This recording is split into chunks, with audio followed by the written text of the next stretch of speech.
¿En qué considera usted que ha fallado el Gobierno de Asturias para que nuestra comunidad sea la única que encadena 2 años consecutivos de destrucción de empleo? Una aclaración previa, señora Gil. ¿A qué Gobierno se refiere en concreto? ¿Al actual? Parece que usted no tuviera nada que ver con el Gobierno de Asturias en los últimos años, señor Barbón. Mire, hace poco más de 4 años, cuando arrancaba la anterior legislatura, en octubre de 2015, la cifra de desempleo parecía arrojar datos positivos.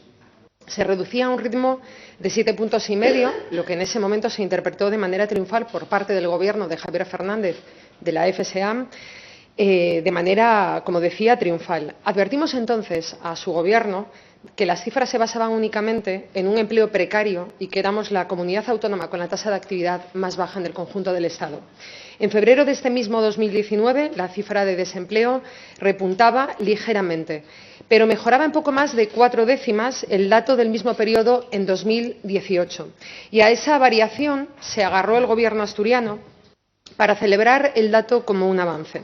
Les advertimos entonces también que en Asturias habían emigrado más de 100.000 jóvenes desde 2002 y que cerca de 50.000 lo habían hecho por causas laborales, maquillando así las cifras de paro. Sin ese éxodo laboral, una emigración forzosa en toda regla, nos encontraríamos con unos datos de paro mucho peores. Llevamos años avisando de lo mismo. Las fluctuaciones en nuestras cifras de desempleo son coyunturales. Factores como la precariedad y la temporalidad extrema confluyen en el mismo problema. El crecimiento económico en Asturias tiene los pies de barro. Hay quien puede atribuir el aumento del desempleo, que nos sitúa por encima de 70.000 personas paradas, a la actual desaceleración económica, pero en realidad los problemas de nuestra tierra son endógenos. La cifra de población ocupada, por otra parte, esconde un alto grado de precariedad. Asturias es donde más jóvenes titulados no llegan a fin de mes.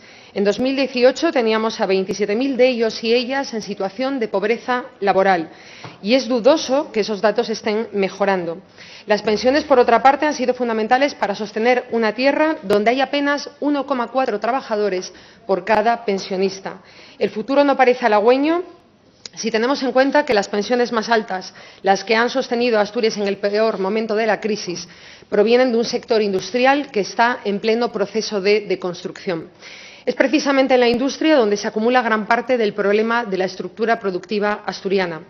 Desde 2008 se han perdido más de 22.000 empleos y, lo que es peor, no parece haber ningún plan creíble, sólido, para revertir esta pérdida. Durante la lucha de los trabajadores de Vesuvius para impedir el cierre de la factoría de Llangreu, usted se comprometió a hacer todo lo que estuviera en su mano para ayudarles y mantener sus puestos de empleo en Asturias. Ahora los trabajadores de Vesuvius están en la calle y es legítimo preguntarse qué era lo que usted estaba dispuesto a hacer. ¿Qué es lo que podemos hacer? ¿Qué podemos hacer cuando Asturias es la única comunidad en la que se encadenan 2 años consecutivos de destrucción de empleo? No corresponde el alarmismo ni la desesperación, que nunca son la respuesta, pero tampoco lo son la complacencia ni dejar pasar el tiempo. Y parece demostrado que apostar por el sector servicios de manera exclusiva ha redundado en una precarización intolerable, inaceptable del empleo en un ámbito marcado por la temporalidad, las jornadas a tiempo parcial, los sueldos bajos, la dificultad para la acción sindical y, en definitiva, la precariedad. Tenemos que cuidar nuestro sector servicios, mejorar sus condiciones laborales e incentivar la contratación indefinida. Pero es urgente que Asturias tenga un plan que le permita desarrollar su tejido productivo de manera que podamos tener un empleo de mayor calidad, menos vulnerable a las crisis y a los vaivenes de la coyuntura económica. Y este plan debe ser, además, transparente. Y aquí tengo que decirle algo. No hay confianza sin transparencia, y aquí nos vemos obligados a cuestionarle la reunión secreta que usted mantuvo con empresarios hace tan solo unos días, secreta hasta que se filtró, que no aparecía en ninguna agenda oficial del Principado y no se realizó al respecto ninguna comunicación oficial, incumpliendo la ley de transparencia.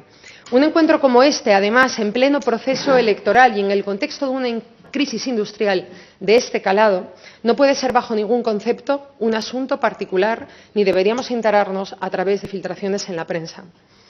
Le invito a efectuar un diagnóstico riguroso que tenga en cuenta los problemas estructurales y que se centre también en las riquezas y en las potencialidades con las que contamos. No solamente las obvias, sino también las simbólicas de las que se derivan de tradiciones impresas en nuestra cultura y también en nuestra memoria colectiva. Lo hemos dicho muchas veces, necesitamos apostar por empleo verde, por un crecimiento sostenible y por las nuevas tecnologías, pero no podemos hacerlo bajo la amenaza permanente de deslocalización y regulación de empleo.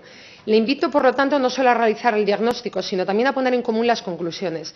Desde Podemos Asturias ya hemos puesto encima de la mesa la herramienta para combatir precisamente las deslocalizaciones y trabajar por nuestra soberanía productiva.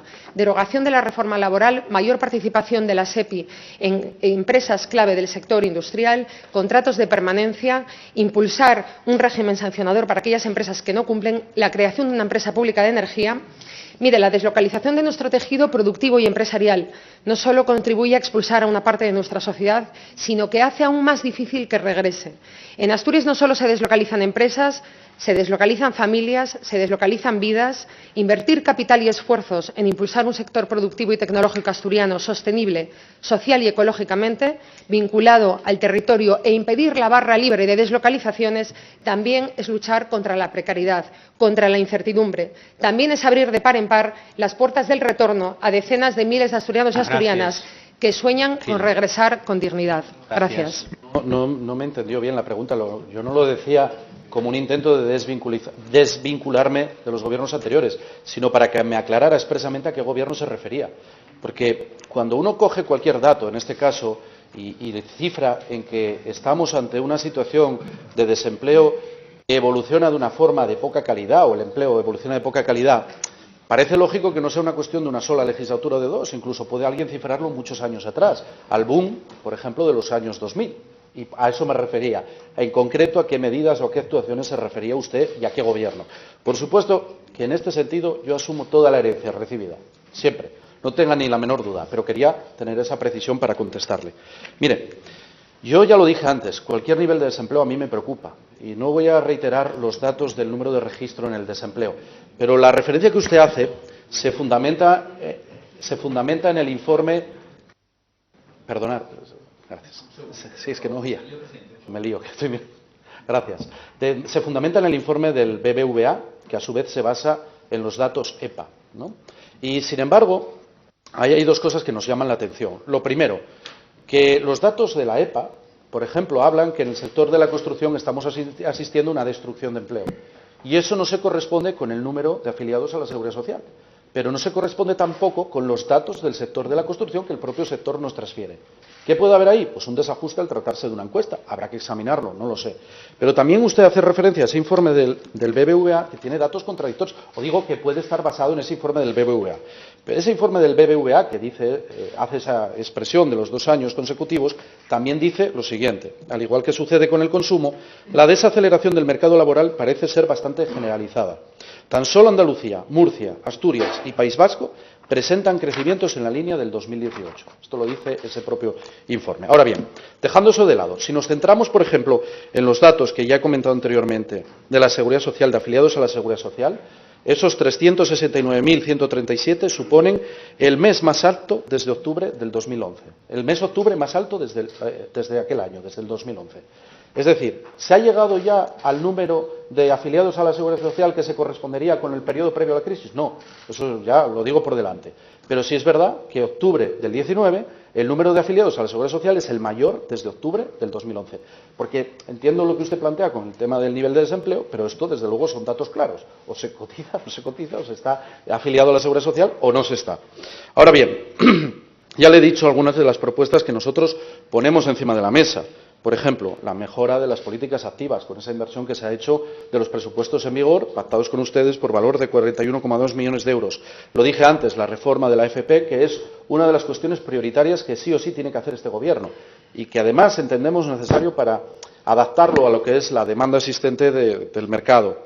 En tercer lugar, impulsando esa actividad industrial. Usted lo ha dicho bien, yo lo comparto. La industria para nosotros es un sector referencial al que hay que ayudar a cambiar. También insisto en eso, y ustedes lo dicen además muchas veces, que no podemos justificar que la actividad industrial tenga que ser sinónimo de contaminación. Lo compartimos, hay que ayudar a la industria a adaptarse a ese nuevo periodo. Y la cuarta cuestión, el presupuesto.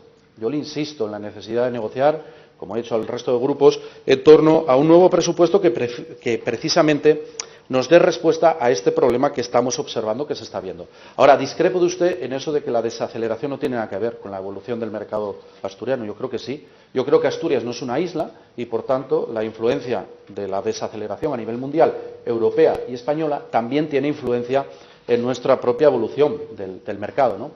Y del mercado laboral en este caso. Al menos nosotros lo vemos así. Y por eso decía, desaceleración, que es una de las cuestiones a las que hay que afrontar y enfrentar. Y para eso, fundamental, reitero siempre lo mismo, ya sé que me repito más que un mantra tibetano, pero es el que haya un gobierno estable, que funcione y que precisamente pueda tomar decisiones. Por eso nos alegramos también de que parece que eso se va encarrilando. Sobre la comida, no lo oculto, mire, pero no era una reunión, era una comida. Se lo digo abiertamente, una comida como con gente de Podemos, por cierto, o como con gente del PP, pero es que yo, mi vida privada, en este sentido, mantengo relaciones de cortesía normales con ustedes, con cualquiera. Es decir, una comida en la que efectivamente surgió un debate que ha sido conocido públicamente y que yo he precisado la posición del Gobierno de Asturias sobre ese debate. Ahora, ¿usted dice que eso es oculto? No, no lo es, ni en modo alguno, porque fíjese, nosotros nunca negamos ningún tipo de encuentro, ningún tipo de relación. Es más, mire, yo creo que el mayor error que puede hacer un político, y lo digo, puedo entender su molestia en torno al hecho de que no fuera pública, pero ya digo que no tengo ningún problema en reconocer que yo mantengo relaciones normales con gente, organizaciones sindicales, asociaciones, con las que mantengo este tipo de encuentros, empresarios. Yo no creo que no haya nada malo que el presidente del Principado de Asturias mantenga esa relación normal con empresarios. No entiendo que eso altere nada. Fíjese, sea en periodo electoral o no, porque no acabé de entender a qué se refería con eso del periodo electoral. Yo lo que tengo claro, señora Gil, es que el hecho de que esté aquí, en la Junta, o esté de presidente, no va a significar que me aísle en mi castillo. Yo no soy de aquellos de que primero ocupaban la calle y cuando están en las instituciones pierden el contacto con la calle. Esa no es mi forma de ser y le garantizo que va a ser una relación habitual, normal, con quien quiera. Por cierto, de Ciudadanos estaba pensando que no comí con nadie, así que pronto intentaré solucionarlo.